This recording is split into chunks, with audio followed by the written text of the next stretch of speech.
إن الحمد لله نحمده ونستعينه ونستغفره ونعوذ بالله من شرور أنفسنا من سيئات أعمالنا من يهده الله فلا مضل له ومن يضلل فلا هادي له أشهد أن لا إله إلا الله وحده لا شريك له وأشهد أن محمدا عبده ورسوله لا نبي بعده أعوذ بالله من الشيطان الرجيم يا أيها الذين آمنوا اتقوا الله حق تقاته ولا تموتن إلا وأنتم مسلمون أوصيكم ونفسي بتقوى الله فقد فاز المتقون اللهم صل محمد وعلى آله وأصحابه ومن تبعهم بإحسان إلى يوم الدين أما بعد. Masyaallah muslimin sidang Jumat rahimakumullah. Yang pertama, marilah kita selalu dan senantiasa berupaya setiap hari atau tiap saat meningkatkan kualitas iman kita, ketakwaan kita kepada Allah, kualitas ibadah kita kepada Allah, agar kita termasuk hamba-hamba Allah yang dijanjikan oleh Allah yang mulia dalam pandangan Allah Subhanahu wa taala. Meskipun berbahagia, bahasan kita siang hari ini tentang kewajiban berbuat baik kepada kedua orang tua. Al-Quran memberikan beberapa keterangan dan penjelasan bahwa berbuat baik orang tua itu setelah mengawali ibadah kepada Allah Subhanahu wa taala. Di Quran dijelaskan, auzubillahi minasyaitonir rajim, wa qadara rabbuka alla ta'budu illa iyyahu wa bil walidaini ihsanan. Wa'budullaha wa la tusyriku bi syai'an bil walidaini ihsanan. Ibadahlah kepada Allah, sembahlah Allah, tidak boleh menyembah selainnya, tak boleh mensyarikatkannya. Wa'budullaha wa la tusyriku bihi syai'an. Beribadahlah kepada Allah dan tidak mensekutukan dengan sesuatu apapun. Wa bil walidaini ihsanan. Dan berbuat baiklah kepada kedua orang tua atau ibu bapa. Mengawali bagaimana kita mampu atau anak-anak kita sendiri, anak-anak kita mampu berbuat birrul walidain atau berbuat kepada orang tua ihsanan, diawali dengan ibadah dan tidak boleh syirik. Karena itulah kenapa Allah mengabadikan dalam Quran itu pola tarbiyatul Islam, tarbiyatul aulad fil Islam. Akhirnya bisa membaca itu. Metode pendidikan anak-anak dalam Islam, tarbiyatul aulad fil Islam. Itu ada kitabnya, bahasa Arab, ada terjemahannya juga. Bisa dibaca itu. Lengkap soal akhlak, metode tarbiyah aulad anak-anak fil Islam, menurut sistem Islam. Allah abadikan untuk mendapatkan birrul walidain kepada orang tua, berbuat baik, menghormati, merawat dan seterusnya, maka Allah mengawali dengan kata-kata tauhid. Tadi ayatnya wa'budullaha wa la tusyriku bihi syai'an. Baru perintah wa bil walidaini ihsanan. Maka di surah Luqman diberikan penjelasan oleh Allah, diabadikan ketika Luqman memberikan nasihat, pelajaran kepada anaknya. Yang pertama adalah memanggil anak kalimat ya bunayya. Panggil ya bunayya, wahai anakku. Itu panggilan untuk anak-anak. Ya bunayya, la tusyrik billah, inna syirka la zulmun azim. Wahai anakku, jangan mensyirikatkan Allah, karena mensyirikatkan Allah itu kezaliman yang besar. Inna syirka la zulmun azim. Tidak boleh mensyirikkan Allah artinya mentauhidkan Allah, mafhum mukhalafahnya. Maka kenapa Islam punya 3 pondasi pokok? Ma'rifatullah sudah dikaji, ma'rifatur Rasul, ma'rifatud din. Yang pertama, kenalkan Allah. Dalam kitab Tarbiyah fil Islam tadi disebutkan anak lahir kenalkan kepada Allah, kepada Rasul, kepada Quran, kepada keluarganya. Itu dikenalkan. Yang pertama dia kenal Allah, kenal Quran. Metodenya ada di situ. Kenal Rasulullah, kenal ahli kerabat terdekat. Itu akan muncul. Yang mengatakan akhlakul karimah, akhlak yang mulia terhadap Allah, kepada Rasulullah, kepada orang tua, kepada tetangga, kepada masyarakat, akhlak bernegara dan berbangsa. Ini harus secara komprehensif, tidak boleh separuh-separuh, karena itu berkaitan. Karena itu pelajaran tauhid yang pertama itu diajarkan Luqman anak, la tusyrik billah inna syirka la zulmun azim. Tauhidkan Allah, esakan Allah, yakin Allah itu esa, tunggal. Berangkatlah kita kajiannya dari Al-Ikhlas. Qul Allahu ahad, Allahus samad, lam yalid wa lam yulad wa lam yakul lahu kufuwan ahad. Itu kajian akidah. Itu ayat sudah komprehensif. Allah itu esa, tempat menolong, tempat memohon, tempat bergantung.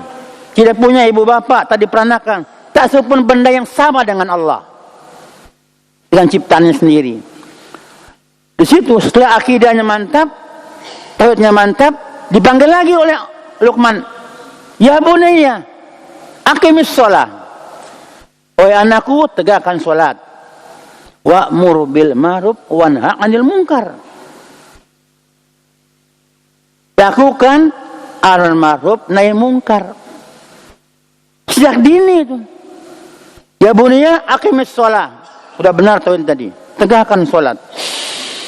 Tentu kita ajarkan sholat di mana yang benar, bagaimana wudu yang benar dan seterusnya. Tapi perintah berikutnya wa'mur bil ma'ruf wanha 'anil munkar. Ajak orang berbuat ma'ruf, cegah kemungkaran. Sudah sedini mungkin kita ajarkan. Sejak balita masuk TK, SD, sudah paham apa yang ma'ruf, mana yang mungkar. Di situ sudah ada secara komprehensif dijelaskan. Karena itulah pola-pola pendidikan Islam itu nggak boleh ditinggal. Walaupun di sekolahnya begini, tapi di rumah kita harus lakukan itu. Nah karena itulah akan muncullah nanti bagaimana sikap anak kepada kedua orang tua atau sikap kita sendiri. Karena sekarang kehidupannya luar biasa. Anak jaga dipanggil orang tua, asik main main HP, itu nggak disambut, nggak disaut. Sangat beda pendidikan sekarang, rumah tangga sekarang, masa-masa kita kecil. Siapa yang umur 70 ke atas di sini? Dari 6 kepala 6 kepala 7 waktu kita di kampung dulu, bapak batuk berhenti. Batuknya ayah berhenti. Kita lagi bermain, lagi bercanda, lagi bagaimana, batuknya saja udah berhenti. Sekarang jangankan batuk, teriak nggak didengar. Anak sekarang. Bahkan lompat di kepala bapaknya. Batman, lompat. Dan bapak senang juga, wah jago anak saya, bisa lompat. Dibanggain. Itu persoalan akhlak. Nah karena itulah, kenapa ditekankan oleh Nabi itu, oleh Allah sendiri, tentang wabil walidaini ihsanan. Setelah ibadah kepada Allah, orang tua. Nomor 2 itu. Sembahlah Allah, jangan syirik, lalu berbuat baik pada kedua orang tua. Nah, Quran mengajarkan banyak, hadis-hadis mengajarkan banyak bagaimana berbaik kepada orang tua itu.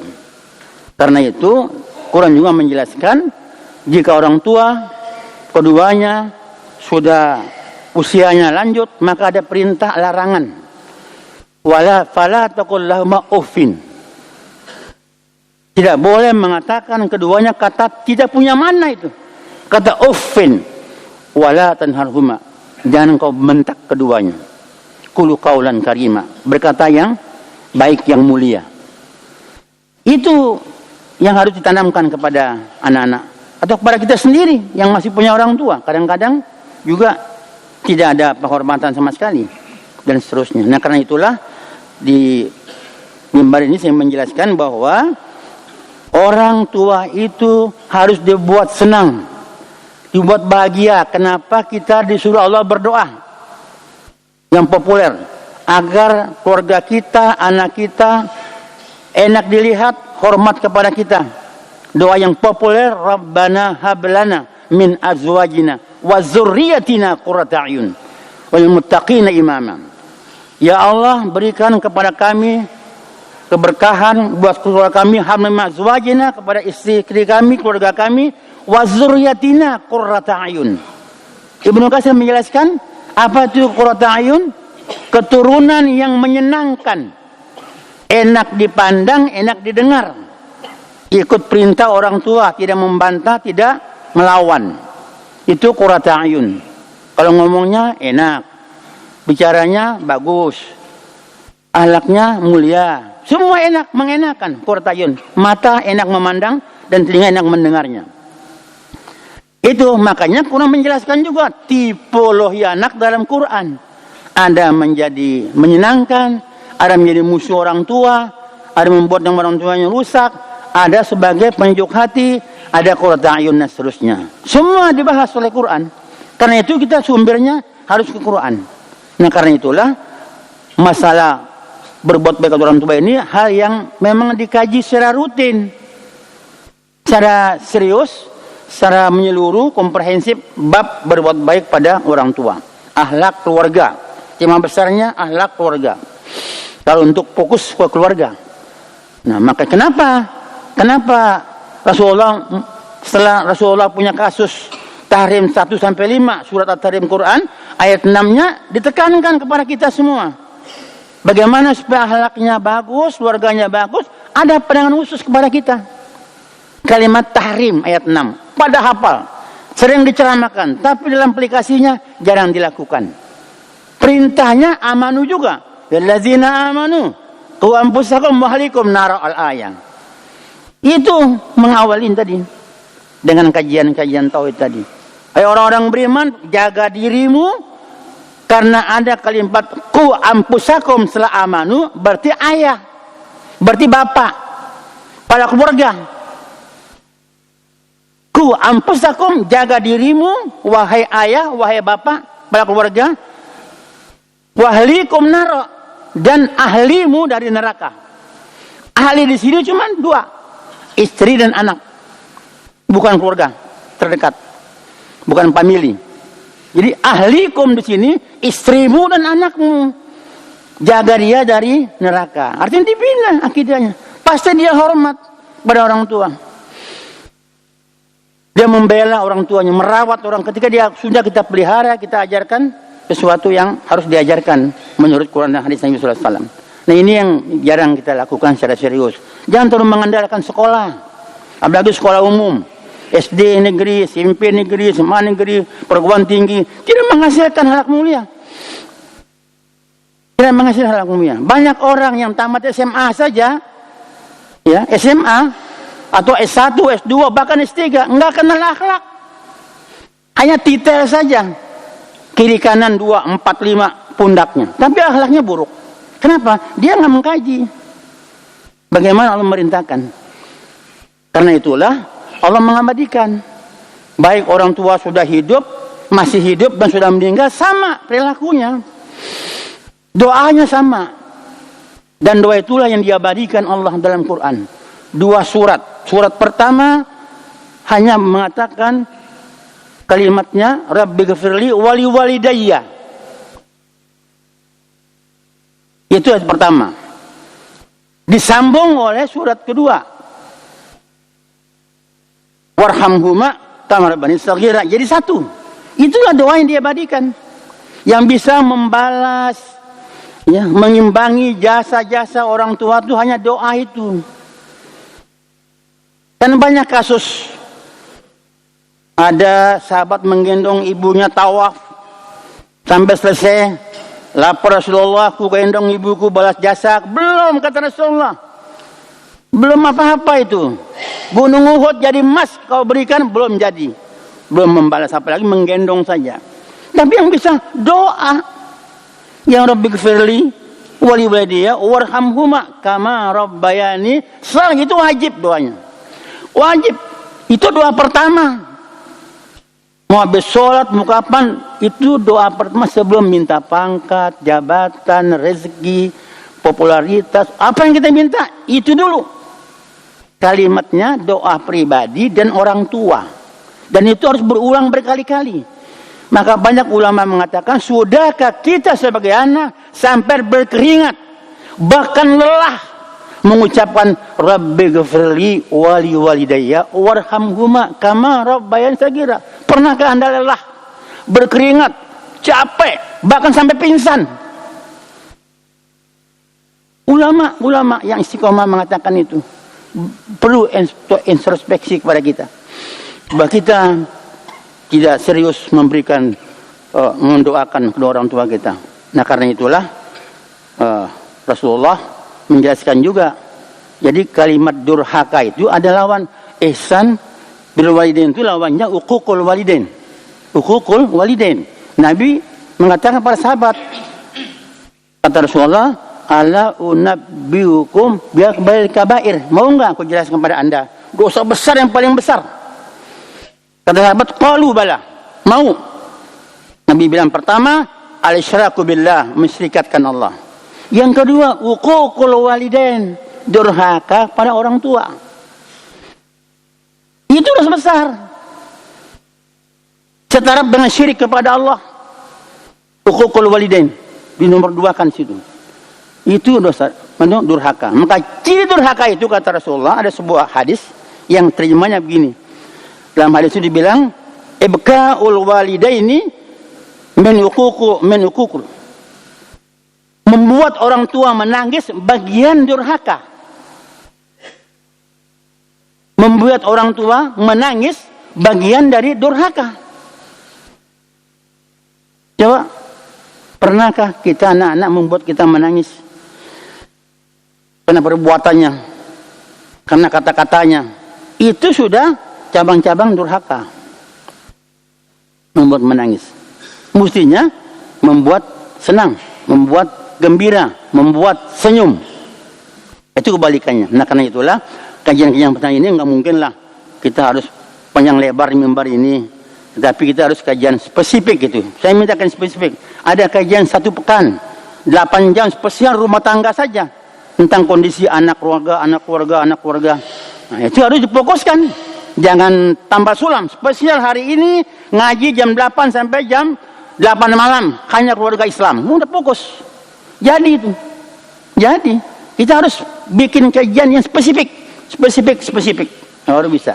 Kalau tambah sulam nggak jelas. Nggak jelas babnya. Selesai apa tidak. Itu yang dipertambahkan. Karena itulah di mimbar ini saya menghimbau kepada kita bahwa kajian-kajian Islam menyangkut keluarga, menyangkut keluarga, orang tua, suami istri, anak-anak itu dikaji secara komprehensif, secara spesifik. Demikian mudah-mudahan motivasi ini menjadi bagian pemikiran kita untuk sama-sama kita meningkatkan kualitas pemenang keislaman kita yang benar.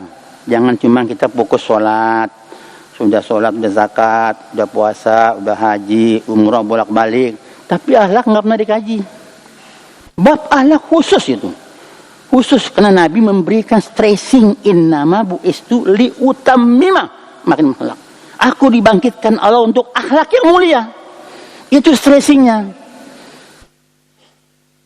Jamaah mau haji 10 kali, akhlaknya buruk nggak ada artinya. Sholat siang malam, qadiyah badiyah, sholat sunat, puasa sunat, tapi akhlaknya buruk, semua hilang. Maka stressing tadi, aku diutus Allah untuk menyempurnakan akhlak yang mulia, makarimal akhlak. Itu intinya. Ibadah kayak apa kalau buruk? Rajin sholat, ibadah rajin, zikir, umrah bolak-balik, buruk akhlaknya. Munafik, fitnah orang, adu domba, celah tetangga, berantem, enggak mau damai, pendendam, itu buruk. Jadi situ inti di situ, jemaah sekalian. Hati-hati dengan akhlak. Harga manusia, wibawa di akhlaknya, bukan di pangkatnya. Bukan di posisinya, bukan popularitasnya, di akhlaknya itu. Bukan di ibadah rutinnya. Ibadah ngapain? Itu di akhlak orang. Keluar masjid, wah ngomongin orang. Baru sholat. Ustadz diomongin di luar, di celah-celah. Itu perilaku kita. Nah karena itu kita harus mengerti itu, bahwa Islam itu komprehensif. Kafah itu jangan imahdoh saja. Bicara juga yang lain, pelajari juga yang lain. Itu maksudnya kafah itu. Udah besar kafah itu. Semua kita kaji walaupun secara umumnya belum kita amalkan secara benar, tapi sudah ada pemahamannya secara komprehensif dan menyeluruh. Nah, mudah-mudahan ini bermanfaat buat kita semua, termotivasi untuk belajar terus, memahami terus, dan kita bangun keluarga kita, keluarga yang berakhlakul karimah. Semoga Allah memberikan kemampuan dan kekuatan kepada kita. Barakallahu li wa lakum fil Qur'anil azim. Innallaha ghafurur rahim.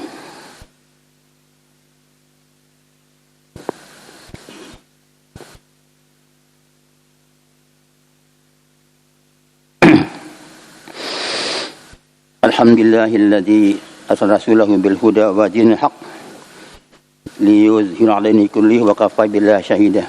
Asyhadu an la ilaha illallah wa la syarika lah wa asyhadu anna Muhammadan abduhu wa rasuluhu la nabiyya ba'da. A'udzu billahi minasy syaithanir rajim. Ya alladzina amanu taqullaha haqqa tuqatih wa la tamutunna illa wa antum muslimun. Innallaha wa malaikatahu yusholluna 'alan nabi. Ya alladzina amanu sallu alaihi muslimah fa'ajibullah ila ma'adakum. Simpulan khutbah pertama tadi adalah kita harus membuat halaqah sendiri keluarga. Yang pertama, isinya mengkaji Islam dari semua sisi secara berkesinambungan di rumah kita masing-masing. Karena perintah surat 6 ayat 66 ayat 6 itu di rumah tangga. Rumah tangga dijadikan tempat berdiskusi dengan keluarga, komunikasi tentang Islam. Tidak hanya masalah materi dunia, tapi tentang akidah, tentang akhlak, dan lain-lain yang kita bicarakan di rumah tangga kita. Karena Nabi juga pernah memotivasi kita, berumah tangga itu menjadi tempat kita berdiskusi, tempat kita mempelajari Islam juga. Karena dikatakan, naumiru bitakum bitilawatil Quran. Itu luas mananya. Sinari rumah-rumahmu dengan tilawah Quran, walaupun redaksi yang berbeda. Jadi yang disuruh sinari rumah kita bitilawatil Quran, dengan tilawah Quran. Buyutakum, rumah-rumah kalian. Tilawah itu arti kajiannya, pemahamannya, tilawah ditadaburi oleh keluarga kita. Mudah-mudahan kita termasuk orang-orang seperti itu.